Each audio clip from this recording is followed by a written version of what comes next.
கடனை ரத்து செய்வோம், கேஸ் சிலிண்டருக்கு மானியமா 100 ரூபாய் தருவோம், என்னெல்லாம் அடிச்சு விட்டுட்டு இன்னி வரைக்கும் கேக்குறேன், இதெல்லாம் சொன்னாங்களே செஞ்சாங்களா? இங்க எப்பவுமே இப்படிதான், சொல்றது ஒண்ணு செய்யறது ஒண்ணு. திமுகவும் பிரச்சனைகளும் ஃபெவிகால் போட்டு ஓட்டின ஃப்ரெண்ட்ஸ் மாதிரி ஒண்ணுல இருந்து ஒண்ணு பிரிக்கவே முடியாது. இப்போ ஈரோடு பகுதியில் இருக்கிற பிரச்சனையை பத்தி பேசுவோம்.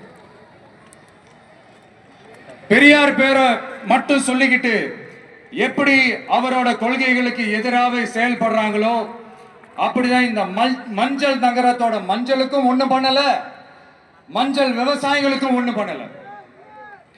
ஆராய்ச்சி மையம், சிறப்பு மையம்னு கோடி கோடியா டெண்டர் விட்டாங்க, பேருக்கு கட்டிடத்தை கட்டினாங்க. ஆனா உலகமே போட்டி போட்டு வாங்குற மஞ்சளை மதிப்பு கூட்டி